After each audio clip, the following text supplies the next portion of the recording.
So Battlefield 1 is the FPS with all the hype this year, obviously one of the most anticipated games for the year regardless anyways, and I'm pretty hyped up for October 18th when I get my hands on the game. Why is that, you may ask? Early Enlisters pre-order bonus gets me access 3 days earlier. Anyways, in this video I'll be going over the pros and the cons that we see already in Battlefield 1. You can feel free to add to the conversation down below in the comments and share this video on your social media so your friends who do like Battlefield have a good idea on what's going on right now with the game, and leave a like if you enjoyed. Anyway, let's go over some of the pros and cons. The first and most obvious pro to the game is the setting of the game. Looking at the industry and the direction of FPS games and its trend, for the most part, the trend is the distant future with an apocalyptic setting with a clear-cut antagonist and a hero save Earth style narrative. Well, Battlefield 1 is the outlier game in this case, taking it back to the roots of the First World War, which has a shit ton of differences from today's first-person shooter. Number one is that it takes place in the past in a ground-based war without futuristic aspects, plus the campaign is likely going to be very much different from anything we've ever seen. So World War I, unlike World War II, did not have the good guys versus bad guys sort of setup to it. World War II, it's easier to justify your side of the fight, since you know you have Hitler and the Nazi Germans spread across Europe, committing terrible war crimes against several groups of people, teamed up with the Japanese who attack Pearl Harbor and they commit their war crimes in China, etc, etc. And I heavily encourage my younger teenage viewers to go read up on the World War's very interesting topics and you'll learn a little something. But World War I was fought because of a few major topics that weren't really, something you can make this kind of narrative out of.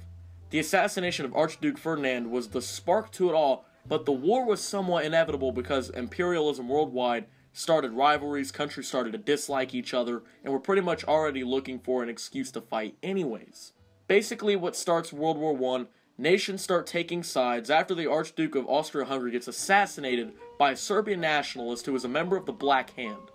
A month or so later, Austria-Hungary declares war on Serbia, and soon after, Turkey and Germany are signing secret treaties. Then, Germany attacks France with a declaration of war, then invades Belgium, which further takes Great Britain into the fight. Then Austria-Hungary attacks Russia, bringing them in. Later on, the United States gets involved, and soon after that, everything starts to die down and the Treaty of Versailles comes along. As you see in that sort of narrative, which is the basic and dumbed down version, this isn't the type of narrative for them to build on. You can't just down the player as the protagonist hero fighting the war against the bad guy with some explosions and gunshots until you take down the enemy and win the war. You have to get really, really, really historical. Plus, World War I was not a fireworks show like World War II was. Most of the war was fought with trench warfare where two sides would line trenches miles in diameter into the ground and exchange small and cheap shots at each other on the surface until artillery killed the other side, or you basically just ran out of supplies and got beat. Plus, there was a lot of chemical warfare, the kind where you just kind of put on a gas mask and hope. While I can already see the multiplayer being a strategic arena of soldiers deciding how to use the features of this war to win the fight, the campaign is probably going to end up somewhat confusing. The way I see a good campaign going for this game is to play out two separate branched storylines. One storyline where like an allied soldier was like fighting in the trenches and in the air over Europe to defeat the Triple Alliance, and another of like a young Austrian soldier who feels like he's desperately trying to defend his homeland and her allies from the Triple Entente. It gives two perspectives on the war, it gives the players a campaign related to the war, and it could teach you some stuff about the war. Another pro I see to this game is that it shows the gaming community is still listened to. The Call of Duty fan base in particular, for the last 3 to 5 games now, has been asking and begging for a return to the modern times or a return to the past. However, they have been completely ignored for the most part, and that's all the way through their requests. It also comes to show the Call of Duty and their developers and Activision's choices as a company are killing the franchise off and turning the fans against it, while EA and DICE have been kind of listening to us this whole time and are developing a game especially for the first-person shooter fan, and have been developing games for them, as Battlefield 4 was a more modern game, and it's definitely more modern than anything we saw from COD since Modern Warfare 3 in 2011. Another pro I see to this game, and I've mentioned it a few times now, is the opportunity to learn from this game. We don't often get a chance to see a realistic view of war anymore in video games. It's a lot of the same futuristic laser weapons and exothrust and robotic technological warfare and spaceships and stuff that shows exo soldiers or robots being sacrificed to war machines. not regular men and people being chopped down by machine guns in regular clothing. It's an opportunity to target a growing youth population of FPS players and teach them about the past and what we don't want to repeat. Although today, if a war was fought on this scale, the threat of nuclear warfare is infinitely larger, but we don't want to see 17+ million people die in a senseless conflict. And now to the cons of this game. The major con I do see with this game is the fact that EA is involved in the game. I know this seems corny to say at first, but just hear me out. EA was rated America's worst company twice in a row for a reason. That's a feat never accomplished by another company. It's because they don't listen to their consumers on a transaction level.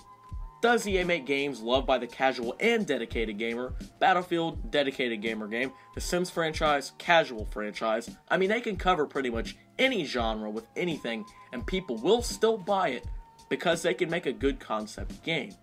However, they have failed to deliver several times with their games, often producing either trash games or incomplete games, and to top it off, they cut off a large amount of their games out of the core edition and sell those chunks in upgraded editions of the game or as DLC and microtransactions for extra money, which is something that console gamers have already been expressing a lot of fucking hatred for.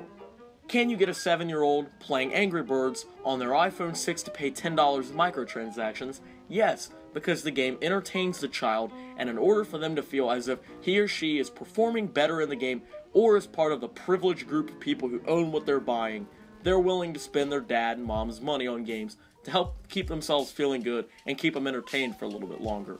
Can you get a 30-year-old guy playing The Sims 4 to buy the ability to build a nightclub, go to other people's nightclubs, and explore a new city for $40, things that should be a basic part of the game? Yes. Because they see what they're being offered as a deal with a shit ton of new content for a decent price, when in reality they're buying a few items cut from the core game before release for 2/3 the whole game's base price.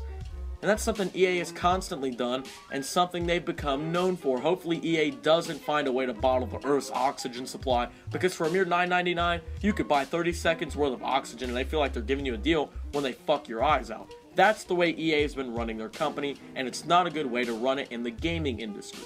When it comes down to it, I'm very excited for the game. I can't wait to get early hands on the game. I'm signed up for the beta. I'm excited as fuck, obviously. Much more excited than I am for COD, which is at about 0 for me. This is the first year since Ghost that I will not be pre-ordering the game or buying the season pass early. I might pre-order just before release so like I can sell the game back to GameStop and keep my Modern Warfare remastered. But that's about it for this video. I hope you guys did enjoy and you're just as excited for this game as I am. Tell me what you thought in the comments, and this is Smash, signing out.